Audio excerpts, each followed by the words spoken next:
Comme je le disais au début de la célébration, nous sommes rendus le deuxième dimanche de l'Avent. Et le thème qui nous est proposé, c'est toujours « Oser y croire ». Je ne sais pas si cette semaine, il y en a quelques-uns parmi vous qui ont vu des anges dans le ciel, comme on a sur notre poster. Je vous disais la semaine passée, si jamais vous avez vu ça, vous viendrez me voir, j'ai des pilules pour vous autres. En revanche, j'espère que cette semaine, il y en a qui ont vu des anges sur la terre. C'est-à-dire des personnes qui, par leur bonté, leur générosité, nous font penser à Dieu. Et en cette période où il y a beaucoup de partage qui se fait, je pense qu'on a beaucoup d'occasions pour dire « Hey, à travers cette générosité-là, ça fait penser à Dieu. » Dans la parole de Dieu qui nous est adressée ce matin, le prophète Isaïe nous rappelle quelque chose de fondamental. Pour qu'il y arrive un changement dans ma vie, pour que ce soit possible qu'il y ait un changement dans ma vie, il faut que mon cœur soit touché. Si mon cœur n'est pas touché, il n'y a rien qui va bouger. Et c'est important qu'il nous rappelle ça. C'est vrai au plan humain et c'est vrai aussi au plan spirituel. J'aurais beau venir à la messe, écouter la parole de Dieu, attendre que le curé ait fini son sermon. Si mon cœur n'est pas touché à un moment ou l'autre, il n'y a rien qui va durer, il n'y a rien qui va passer. Donc, on me rappelle cette importance-là de se laisser toucher. Mais si mon cœur est touché, par exemple, tout devient possible. Et c'est là où ma vie peut progresser à une vitesse grand V. Et ce matin, dans la lecture d'Isaïe, il va dire des paroles très belles dans ce sens-là. Il va dire « Consolez, consolez mon peuple. » Et ensuite, il va dire « Parlez au cœur de Jérusalem. » Oui, parler au cœur, parce qu'on veut qu'il y ait un impact à notre vie, il faut se laisser toucher le cœur. C'est vrai pour nous, mais c'est bon de se rappeler que c'est vrai pour les personnes qui sont autour de nous.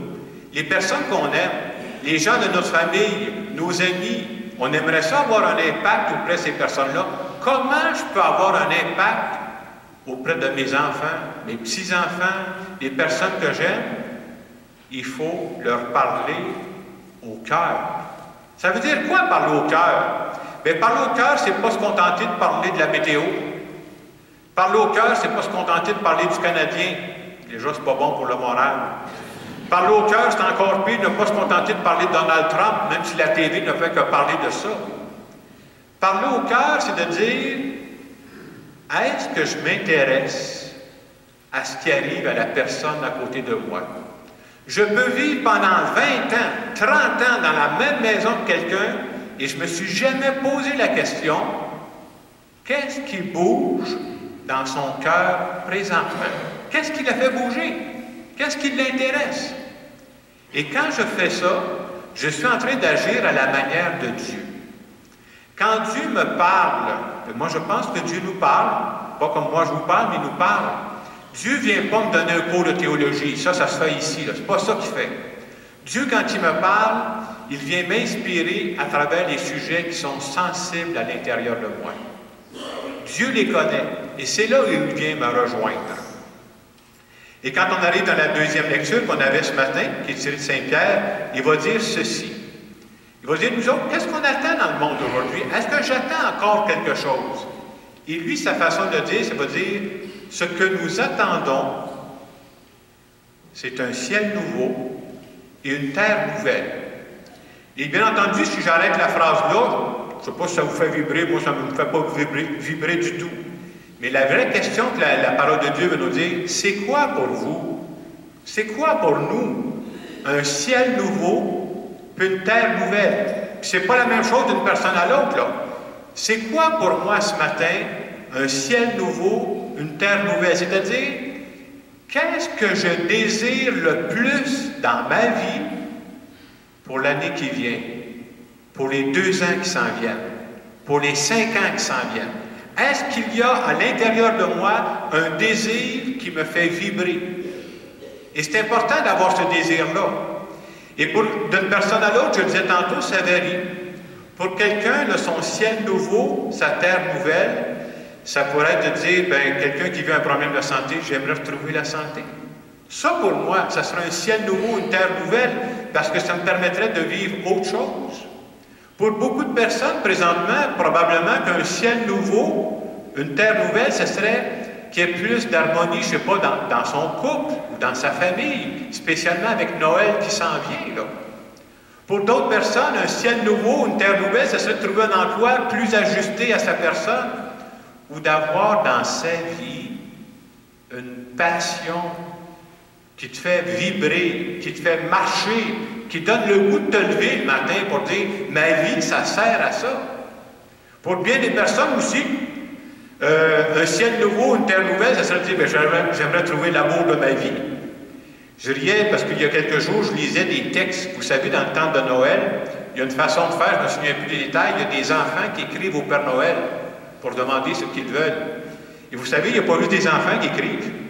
Il y a des adultes qui écrivent au Père Noël aussi. Et vous savez ce qu'ils demandent le plus, les adultes, quand j'ai lu le texte? Il y en a qui disaient « Cher Père Noël, le 25 au matin, j'aimerais trouver en dessous du sapin, un nouveau chat, une nouvelle blonde. » Je ne sais pas si le Père Noël va les combler, mais au-delà de ces paroles-là, qu'est-ce qu'ils sont en train de dire? Ce qu'ils désirent le plus, c'est quoi? Rencontrer l'amour dans leur vie. Et quand tu as un désir comme ça, ben, ça t'amène vers l'avant. Et moi, je pensais cette semaine, ce serait quoi mon désir à moi? Mais je pense que depuis quelques mois, moi, mon désir profond, c'est avec d'autres personnes, travailler à bâtir une Église plus vivante. J'aimerais ça que les gens qui fréquentent nos églises puissent être touchés par la parole de Dieu. Je crois que Dieu veut toucher les cœurs. Et quand ça arrive, tout devient possible. Ensuite, dans l'Évangile, on disait ce matin, préparez les chemins du Seigneur. Pourquoi c'est important de savoir qu'est-ce que j'espère? Est-ce qu'il y a encore quelque chose que je désire vraiment? Quelque chose que j'espère. C'est pour ça la période de l'Avent. Est-ce que j'espère quelque chose? C'est important parce que quand je sais ce que j'espère, je demeure attentif à la vie, à toutes les opportunités qui arrivent pour aller dans ce sens-là. Je deviens attentif à ce qui arrive. Alors, savoir ce que j'espère, préparer les chemins du Seigneur, c'est-à-dire, je vais accepter de faire des petits pas pour avancer dans le sens de mon espérance. Je vais essayer de poser des gestes qui me font avancer. Un pas va m'emmener vers un deuxième pas. Et souvent, l'image que j'aurais, c'est ceci. Essayez de penser à deux personnes qui ont un rêve. Et des fois, la tentation, c'est de dire, bien, je vais attendre quand la situation sera idéale, je vais réaliser mon rêve. Faites pas ça. Ça n'arrivera jamais. Ça n'existe pas, la situation idéale.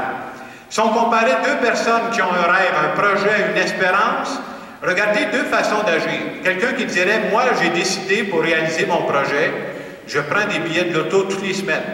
Et quand je vais gagner, je réalise mon rêve.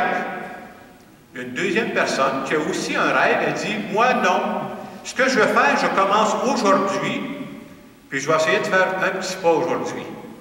Puis demain, je vais essayer de faire un autre petit pas pour aller dans le sens de mon rêve. Vous savez quelle est la personne qui a beaucoup plus de chances de réaliser son rêve? C'est la deuxième. Et ça nous rappelle que c'est ça que la vie spirituelle, c'est à ça que Dieu nous appelle. Il n'y a pas de succès instantané. C'est important d'espérer et d'accepter que Dieu nous fait faire des petits pas pour tendre vers ses rêves. Alors ce matin, si c'est vrai que cette parole de Dieu s'adresse à nous, si on fait juste dire ce matin, j'ai entendu parler d'un ciel nouveau, d'une terre nouvelle, ça ne touche pas le cœur de personne, ça, cette affaire-là. La vraie question qui nous est posée, pour moi, dans ma vie, présentement, c'est quoi mon ciel nouveau? C'est quoi ma terre nouvelle? À quoi je tiens présentement par-dessus tout? Qu'est-ce que j'aimerais réaliser? Et moi, pour mettre ça concret, je me disais, si j'apprenais que je meurs dans 2 ans, qu'est-ce que je ferais maintenant pendant que j'ai la santé? Sur quoi je miserais? Sur quoi? Qu'est-ce qui serait le plus important pour moi? Qu'est-ce qui toucherait le plus ma vie, qui donnerait le plus de sens à ma vie? Pour moi, c'est ça, un ciel nouveau, une terre nouvelle. Et ensuite, si j'y crois vraiment à cette espérance-là, c'est de dire quels sont les pas que je peux faire présentement. Qu'est-ce que Dieu m'inspire là-dedans? et de dire à Dieu, viens m'aider, parce que les désirs que tu fais monter dans mon cœur, c'est Dieu qui les inspire, ces désirs-là. Alors, dans le moment de silence qui va suivre, je vous invite à vous poser tout simplement la question, c'est quoi pour moi présentement? Est-ce que j'espère encore quelque chose? C'est quoi pour moi ce ciel nouveau et cette terre nouvelle?